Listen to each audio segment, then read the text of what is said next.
எண்ணமெல்லாம் சிறகடிக்கும், எண்களெல்லாம் வழி கொடுக்கும். எந்நாளும் ராஜமுகம், எளியோரின் ஏறுமுகம். எந்த நிலை வந்தாலும் வந்த நிலை மாறாத நமது Rajanilai. Rajanilai TV, channel of astrology.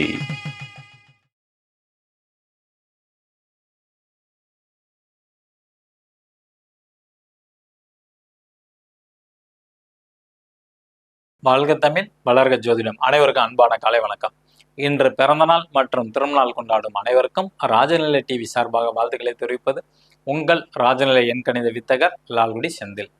இன்னைக்கு நிகழ்ச்சியில் பஞ்சாங்கம் பற்றிய குறிப்பு, 12 ராசிக்கும் அதிர்ஷ்டமான எண்கள், ராஜநிலையோட அதிர்ஷ்ட எண்களை பார்க்க போகிறோம். அடுத்தது ஆவணி மாத பலன்கள் கும்ப ராசிக்கு எப்படி இருக்குன்னு தெரிஞ்சுக்கலாம். வாங்க வீடியோக்குள்ள போகலாம். தட்சிணாய காலம் பராபவ வருடம் ஆவணி மாதம் 4ஆம் தேதி வெள்ளிக்கிழமை என்று வரலட்சுமி விரதம். ரொம்ப அற்புதமான நாள், 21/8. ஓகேங்களா? ஒரு அற்புதமான பெண்களுக்கு ஒரு சுமங்கலி பாக்கியத்தை கொடுக்கக்கூடிய நாள் வரலட்சுமி விரதம்ங்கிறது. எல்லாரும் மன நம்பிக்கையோடு செய்யுங்க. நிச்சயமாக உங்களுக்கு ஆயுள் தீர்க்கம் கிடைக்கும். உங்கள் கணவருக்கு நல்ல நேரம் காலை 9 மணி 15 நிமிடம் முதல் 10 மணி 15 நிமிடம் வரை, மாலை 4 மணி 45 நிமிடம் முதல் 5 மணி 45 நிமிடம் வரை. கௌரி நல்ல நேரம் காலை 12:15 மணி முதல் 1:15 மணி வரை, மாலை 6:30 மணி முதல் 7:30 மணி வரை. ராகு காலம் காலை 10:30 மணி முதல் 12 மணி வரை. குளிகை நேரம் காலை 7:30 மணி முதல் 9 மணி வரை. யமகண்டம் மதியம் 3 மணி முதல் 4:30 மணி வரை. சூலம் மேற்கு திசை சூலம். மேற்கு திசை நோக்கி போறவங்க கொஞ்சம் வெள்ளம் சாப்பிட்டுட்டு போங்க. திதி நவமி திதி. நட்சத்திரம் அனுச நட்சத்திரம் மதியம் 2 மணி 45 நிமிடம் வரை. பின்பு கேட்டை நட்சத்திரம். யோகம் வைத்திருதி நாம யோகம். கர்ணம் பாலவ கர்ணம் மதியம் 12 மணி 43 நிமிடம் வரை. பின்பு கவலவ கர்ணம்.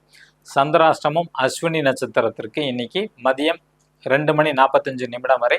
பின்பு பரணி நட்சத்திரத்துக்கு சந்திராஷ்டமம். ஓகேங்களா? கிரக நிலவரங்கள்: மிதுன ராசியில் செவ்வாய் பகவான், கடக ராசியில் குரு பகவான், சிம்ம ராசியில் சூரிய பகவான், புதன் பகவான், கேது பகவான், கன்னி ராசியில் சுக்கிர பகவான், விருச்சிக ராசியில் சந்திர பகவான், கும்ப ராசியில் ராகு பகவான், மீன ராசியில் சனி பகவான். புதுசாக பார்க்கக்கூடிய நண்பர்கள் இந்த மாதிரி ஒரு பர்மனண்ட் மார்க்கர் வாங்கிக்கிங்க. உங்கள் ராசி அல்லது லக்னத்துக்கு சொல்லக்கூடிய எண்ணை மணிக்கட்டில் எழுதுங்க. ஓகேங்களா? எழுதும்போது உங்களோட கோரிக்கையை நினச்சிட்டு எழுதுங்க. இந்த மாதிரி எழுதுனீங்கன்னா போதும். ஓகேங்களா? உங்களோட கோரிக்கை என்ன வேணுமோ அதை நினச்சிக்கிட்டு எழுதுங்க. திருமணம் நடக்கணும், குழந்தை பாக்கியம் வேணும், நல்லா சம்பாதிக்கணும், தொழிலில் நல்லா டெவலப் ஆகணும், வேலையாட்கள் நிரந்தரமாக இருக்கணும், உடல் ஆரோக்கியம் வேணும். இது மாதிரி எதா இருந்தாலும் பாசிட்டிவாக நினச்சிக்கிட்டு தான் எழுதணும். இது எழுதக்கூடிய நேரம் பிரம்ம முகூர்த்தத்தில் தான் எழுதணும். ஓகேங்களா? டைமிங் காலையில் 6:06, 6:08, 6:20, 6:22, 6:33, 6:42, 6:51, 6:02, 6:04, 6:06 இந்த நேரத்துலையும் எழுதலாம். ஓகேங்களா? மேச ராசி அல்லது மேச லக்னத்தில் பிறந்தவர்கள் பயன்படுத்த வேண்டிய அதிர்ஷ்டமான எண் 0606. ரிஷப ராசி அல்லது ரிஷப லக்னத்தில் பிறந்தவர்கள் பயன்படுத்த வேண்டிய அதிர்ஷ்டமான எண் 29. மிதுன ராசி அல்லது மிதுன லக்னத்தில் பிறந்தவர்கள் இன்று பயன்படுத்த வேண்டிய அதிர்ஷ்டமான எண் 12. ஓகேங்களா? 12. கடகராசி அல்லது கடக லக்னத்தில் பிறந்தவர்கள் இன்று பயன்படுத்த வேண்டிய அதிர்ஷ்டமான எண் 32. சிம்ம ராசி அல்லது சிம்ம லக்னத்தில் பிறந்தவர்கள் இன்று பயன்படுத்த வேண்டிய அதிர்ஷ்டமான எண் 37, 37. கன்னி ராசி அல்லது கன்னி லக்னத்தில் பிறந்தவர்கள் இன்று பயன்படுத்த வேண்டிய அதிர்ஷ்டமான எண் 64, 64. துலா ராசி அல்லது துலா லக்னத்தில் பிறந்தவர்கள் இன்று பயன்படுத்த வேண்டிய அதிர்ஷ்டமான எண் 72, 72. விருச்சிக ராசி அல்லது விருச்சிக லக்னத்தில் பிறந்தவர்கள் இன்று பயன்படுத்த வேண்டிய அதிர்ஷ்டமான எண் 41, 41. தனுசு ராசி அல்லது தனுசு லக்னத்தில் பிறந்தவர்கள் இன்று பயன்படுத்த வேண்டிய அதிர்ஷ்டமான எண் 97, 97. மகர ராசி அல்லது மகர லக்னத்தில் பிறந்தவர்கள் பயன்படுத்த வேண்டிய அதிர்ஷ்டமான எண் 92, 92. கும்ப ராசி அல்லது கும்ப லக்னத்தில் பிறந்தவர்கள் இன்று பயன்படுத்த வேண்டிய அதிர்ஷ்டமான எண் 84, 84. மீன ராசி அல்லது மீன லக்னத்தில் பிறந்தவர்கள் இன்று பயன்படுத்த வேண்டிய அதிர்ஷ்டமான எண் 95, 95. இவை அனைத்தும் காமனான ராஜநிலையின் அதிர்ஷ்டமான எண்கள். உங்களுக்கு செல்போனில் அதிர்ஷ்டமான எண் வேணுமா, பணத்தை ஈர்க்கக்கூடிய வசியமான நம்பர் வேணுமா, கீழே உள்ள வாட்ஸ்அப் நம்பருக்கு தொடர்பு கொள்ளுங்க. குருக்காணிக்கை வாங்கிட்டு தான் எடுத்து தரப்படும். இப்போ இன்னைக்கு கும்ப ராசிக்கு ஆவணி மாத பலன்கள் பார்க்க போகிறோம். ராசிநாதன் சனி பகவான் 2ஆம் இடத்துல தான் வக்ரம் பெற்று இருக்கிறாங்க. ஸோ பணத்தை நோக்கி இவங்களோட எண்ணங்கள் காரியங்கள் எல்லாம் இருக்கும். பணம் சம்பாரிச்சுக்குவாங்க.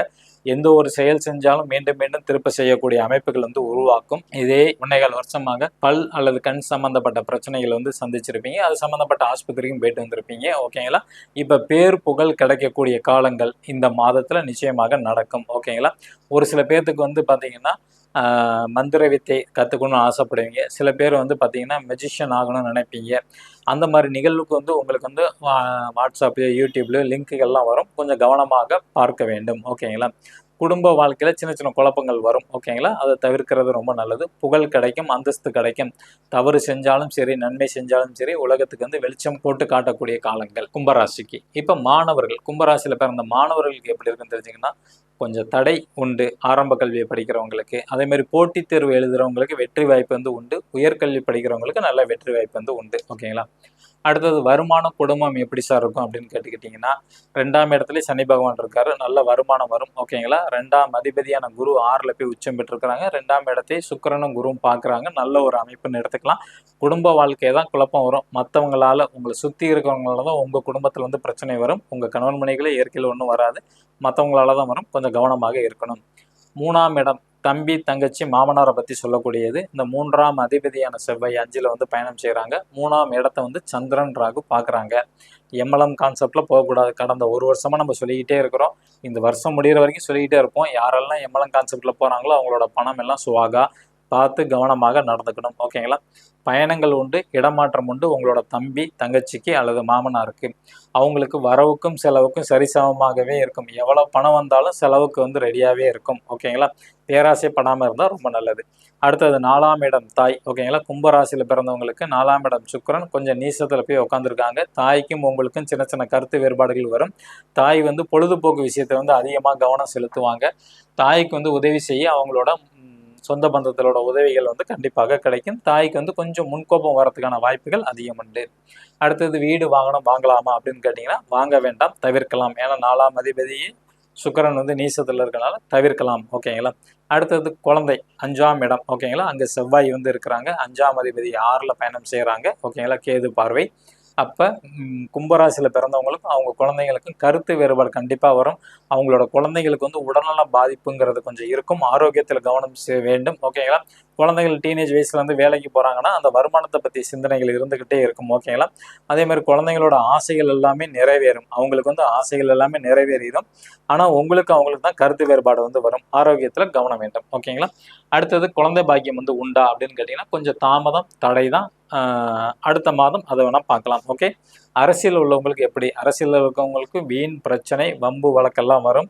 பிரச்சனை தானாக தேடி வரும். ஓகேங்களா? கொஞ்சம் கவனமாக இருக்கிறது நல்லது. நம்ம கும்பராசியோட வேலை, திருமணத்தை பற்றி நாளைக்கு நிகழ்ச்சியில் வந்து தெரிஞ்சுக்கலாம். நன்றி, வணக்கம். நம்பிக்கை இருப்பவர்களுக்கு நவகிரகங்களும் வழிகாட்டும் என்று கூறி விடைபெறுகிறேன். நாளை சந்திப்போம். வாழ்க வளத்துடன்.